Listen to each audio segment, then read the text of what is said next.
So my name is Tristan. I'll start off from the very beginning.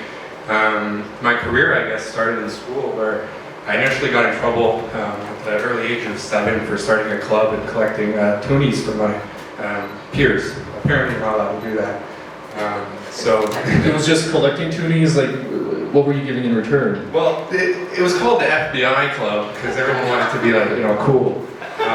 So I figured, I can't let everyone in. I might as well start some sort of, entry fee. So Right. a toonie was the easiest thing because kids could just bring a little coin and it wasn't a big deal. But the principal wasn't having it. So that was the first venture, and then I got in trouble again later on for selling tech decks, little skateboards, and I just kept on getting in trouble for selling stuff. All legal, I might add.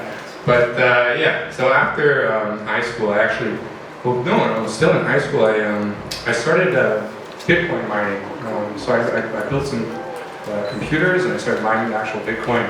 And that was interesting because I was making, typically like a full-time salary one would at a very young age. So that exposed me to, I guess the professional career early. So this would have been like early in the... 16, 17. Okay, yeah. right. Yeah, and then afterwards, with the money, I started a drop shipping company, which just pretty much took products from China and then just brought it to the Canadian markets. And then after that, I started a dirt bike company with my father. We bought one bike, and then I flipped it, got 2, and then 3, and then 4, and then he invested some money, and we bought 6 and 7. We ended up doing pretty good, over 6 figures in revenue. I was like 18 at the time, maybe a little younger. And then, what did I do? I started working. So I got my first sales job, and then I hated that. So then I got another one, and then hated that. And then I got invited back to the last one I left because they liked me. I was at Bell Canada. I was going door to door. I went from consumer to business B2B, and then this is where the fun part happened. You guys probably get the pattern. I left that one too, and then I started my company Tristan. So Tristan effectively just was the middleman. So I partnered with Bell Canada directly, Global Payments, and a bunch of big providers to provide the services right through my firm, so I didn't have to report to anyone. And then I got retained in Miami by a large financial organization to acquire and operate a gym, and then I came back and started an app and pivoted the company to an incubator style model, which is what we're pursuing today. So that's a little bit about me, and there's a little high level overview as well. Right. It's a long historic past, a very busy man, it seems. A lot of ventures, a lot of things. So, one question that I'd like to ask is, what's the most unusual thing you've ever done to prepare for a professional challenge? Yeah, so that's a great question.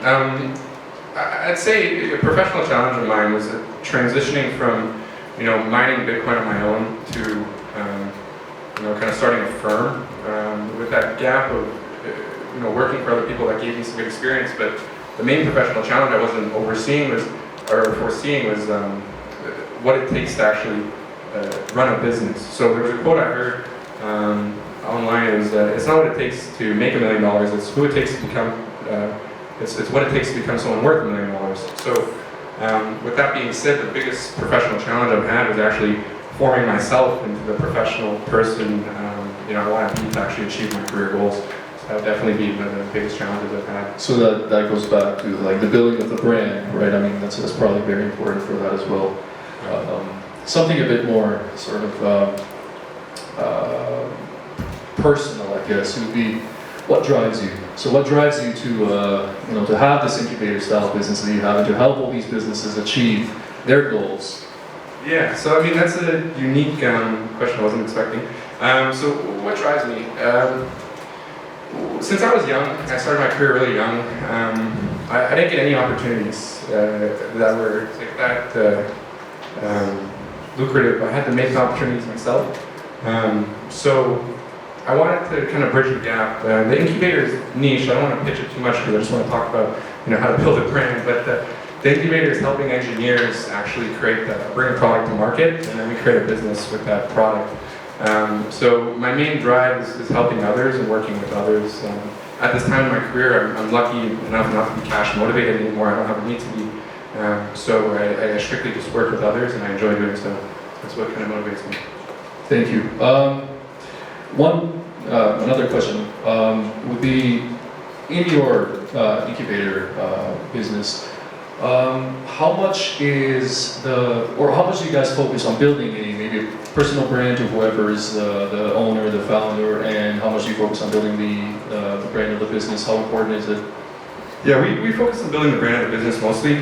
Personal brand obviously is amazing, but it depends what you're kind of pursuing and what your goals are. So personal brand has to do with kind of, whether you're selling a product or service that has to do with yourself versus the actual business, right? So a lot of startups like to use their personal brand, founder-led marketing to kind of promote their business. But overall, I found that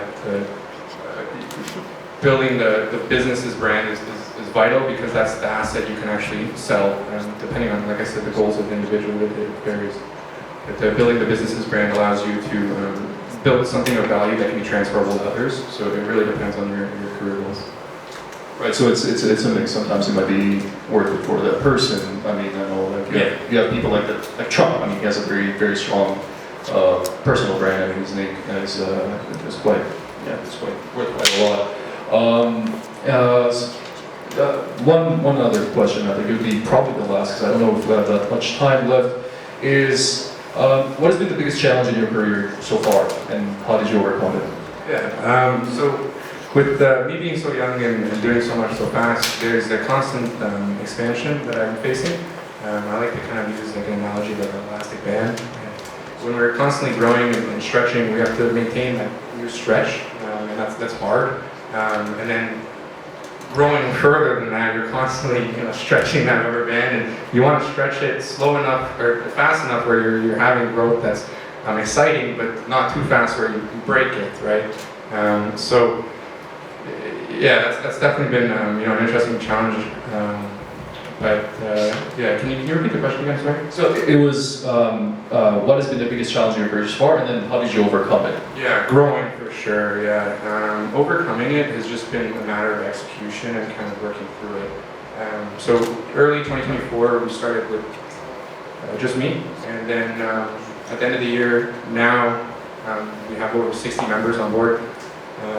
So growing and maintaining that growth and keeping it sustainable has been an extremely challenging thing, and then overcoming that challenge, like I said, is just pursuing, trusting yourself, trusting the process, and just kind of keeping your head down and moving forward every single day. Right, you use the analogy of the rubber band.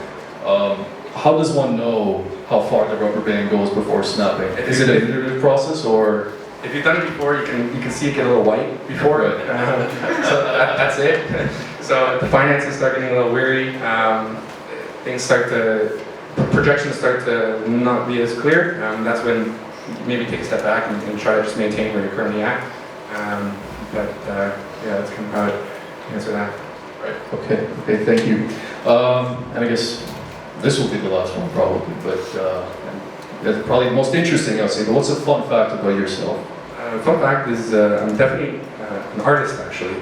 I don't classify myself as like a businessman or anything like that. I think of myself as an artist. I seek joy out of people interacting with my art, whether it's a physical piece of art on a paint on a canvas, or a business or a product. I think it's all art, and I really enjoy that aspect of life is art, and creating things and watching other people interact with those creations. That's a little fun fact about me.